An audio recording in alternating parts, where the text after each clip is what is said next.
இது feminist Bharathi ma'am வீடு. கைது செய், கைது செய். வேண்டும். இங்க பேசினா நம்ம கேஸுக்கு யூஸ்ஃபுல்லா இருக்கும். சார், தோழர் பாரதி அவங்க உள்ள இருக்காங்க, நீங்க உட்காருங்க, நான் அவங்கள கூப்பிடுறேன். வா. ஐயோ ஐயோ, சாரிக்கா சாரிக்கா. பரவாயில்ல.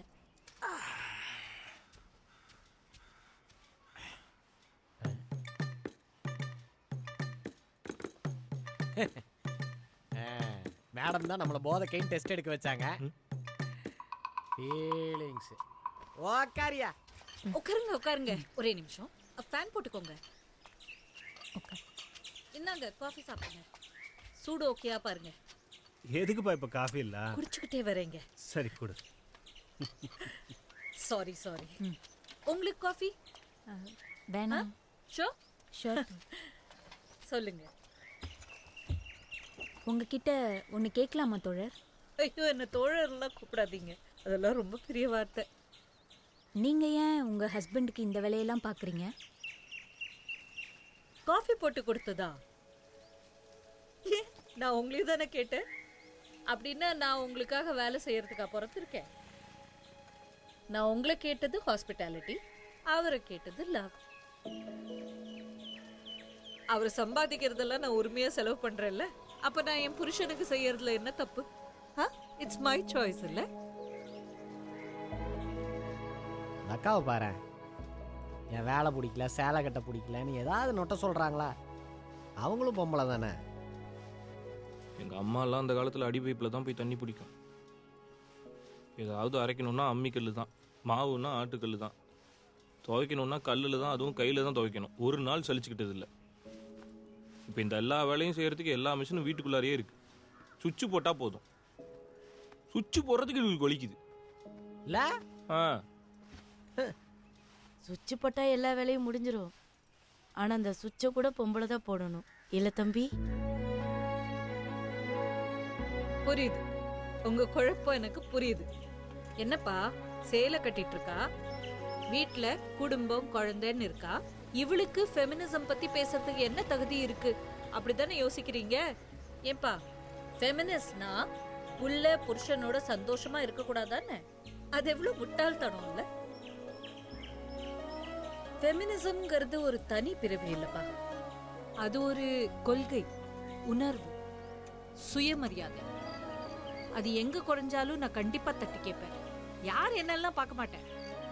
ஆனா என்ன இவ்ளோ அன்பா மரியாதையோட வச்சிருக்கிறவரை நான் யாருன்னு தெரியுமான்னு கேட்டா அதெல்லாம் ஃபெமினிசம் கிடையாது.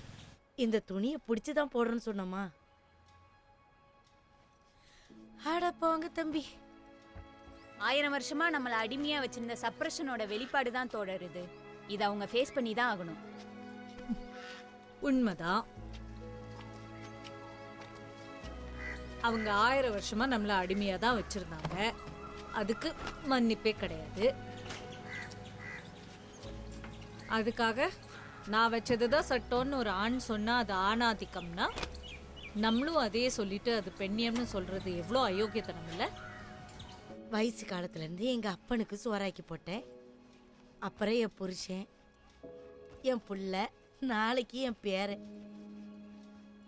இது வரைக்கும் எனக்குன்னு நான் சோறாக்கி தின்னதே இல்லை. பொம்பளைங்கன்னா அடுப்படியில தான் இருக்கணும்னு சொல்லி தெரிஞ்ச கூட்டத்திலேருந்து நானும் என் வைஃப் காலில் விழுறேன்னு சொல்லி வீடியோ போடுற பசங்க வெளியில வந்திருக்காங்க. இப்போ நம்ம இவங்களை சப்போர்ட் பண்ணலன்னா நாமளே முட்டாள் கூட்டத்துக்கு ஆள் சேர்த்து விட்ட மாதிரி ஆயிடும்.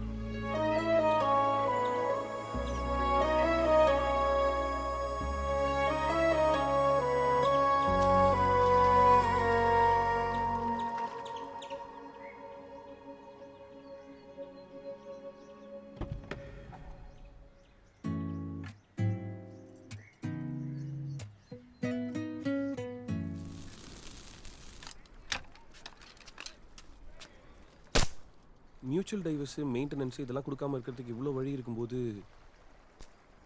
இது எதையுமே ஏன் நீங்கள் உங்கள் கேஸில் அப்ளை பண்ணவே இல்லை? சக்தி மாதிரி லக்ஷ்மிக்கு அம்மா அப்பாலாம் கிடையாது சிவா. அவள் காசுக்கு ஆசைப்பட்டு என்கிட்ட இருந்து எல்லாத்தையும் கேட்கல. என்னை எப்படியாவது ஜெயிச்சணுன்ற வெறி, அவ்வளோதான். நம்ம சம்பாதிக்கிறது எல்லாமே அவங்களுக்காக தானே.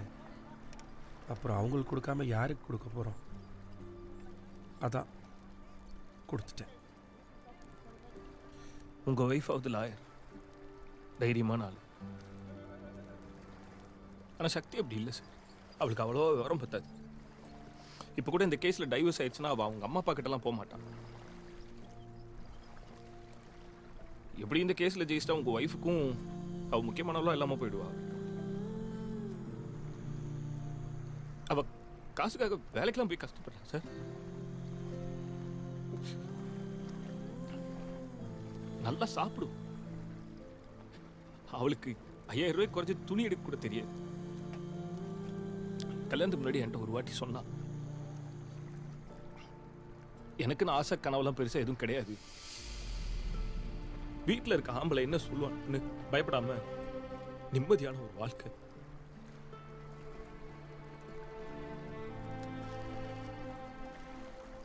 ஆனா அவங்க அப்பா என்ன ப்ரெஷர் போட்டானோ அதே ப்ரெஷர் தான் சார் நானும் போட்டேன். ஒருவேளை அவ ஆசைப்பட்ட மாதிரியே நான் அவளை இருக்க விட்டுருந்தா அவ இப்ப இவ்வளவு கஷ்டப்பட மாட்டாள்ல. எதுக்குடா உங்க பொண்டாட்டிகளாம் உங்களை இந்த பாடுபடுத்துறாளுங்க? என்னடா பாவம் பண்ணீங்க நீங்க? இப்பெல்லாம் கல்யாணத்தை பத்தி யோசிச்சாலே பயமா இருக்குதுடா.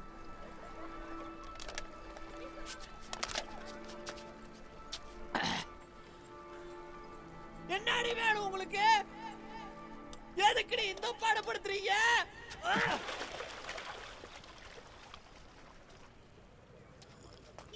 சித்து சார், முத கேஸ் உங்களோட தான். ஜட்ஜா வேற மாத்திட்டாங்க. யாரியா? யாரோ அலமையிலும் அங்கேயா கேட்டையா நாராயணா? Lady judge. சும்மாவே உன் சம்சாரம் தையத்தக்கான்னு குதிக்கும், இதுல சடங்க வேற. All rice.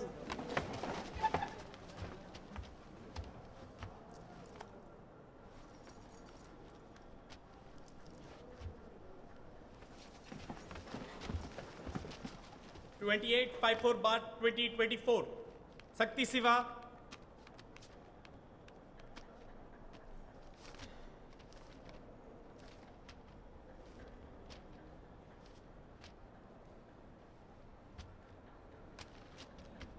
சொல்லுங்க. யுவர் ஆனர், 5 கவுன்சிலிங் அட்டென்ட் பண்ணியிருக்காங்க. இதுக்கு மேலேயும் என் கிளைண்ட் சக்திக்கு அவர் கூட சேர்ந்து வாழ விருப்பம் இல்லை. சிவா, மியூச்சுவல் உங்களுக்கு ஓகேவா?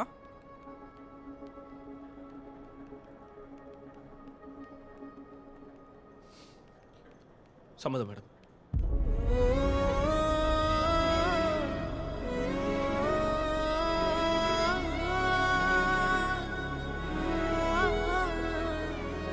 ஏன் சார், மியூச்சுவல் டைவர்ஸ் கொடுத்துடலாமா?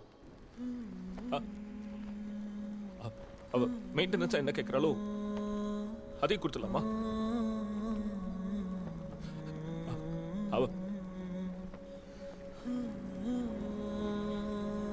அவளாவது சந்தோஷமா இருக்கு சார்.